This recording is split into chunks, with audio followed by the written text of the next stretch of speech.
Kuasa hukum debt collector Firdaus Oiwobo melaporkan balik selebgram Clara Sinta pada Senin 27 Februari 2023. Laporan terhadap Clara Sinta itu berkaitan dengan dugaan keterangan palsu, laporan palsu hingga surat palsu.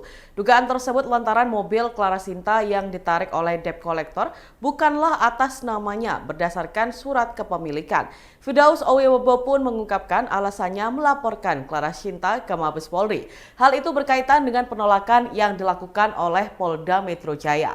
Firdaus mengatakan ada banyak pasal yang akan digunakan untuk melaporkan balik Clara Sinta. Di antaranya pasal 481 KUHP tentang penyembunyian barang hasil kejahatan, ancaman 7 tahun penjara. Kedua, pasal 374 KUHP tentang penguasaan barang yang bukan haknya hingga merugikan orang lain, ancaman hukuman 5 tahun penjara. Ketiga, pasal 301 KUHP tentang menista dan memfitnah orang lain hingga mengakibatkan orang lain mengalami kerugian, ancaman 4 tahun penjara.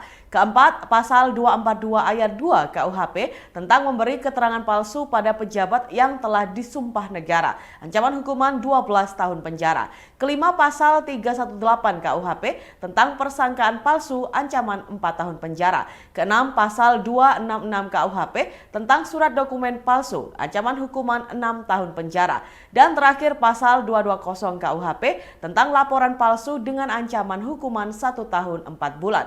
Firdaus menambahkan ada pula pasal-pasal tambahan lain termasuk yang tercatat dalam Undang-Undang Fidusia Nomor 42 Tahun 1999.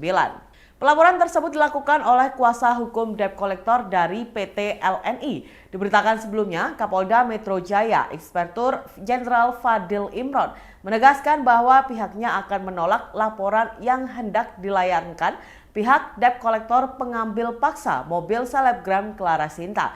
Fadil mengaku geram dengan aksi debt collector tersebut yang juga memaki anggota polisi.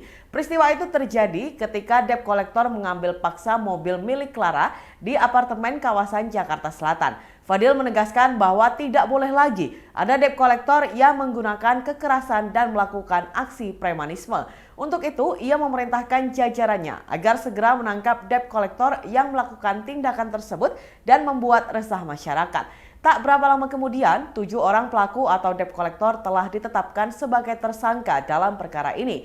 Direktur Reserse Kriminal Umum Polda Metro Jaya, Kombes Hengki Haryadi, menjelaskan 3 diantaranya telah ditangkap oleh pihak kepolisian. Ketujuh tersangka dijerat dengan pasal 365, 368, dan 335 KUHP atas laporan pengambilan paksa kendaraan.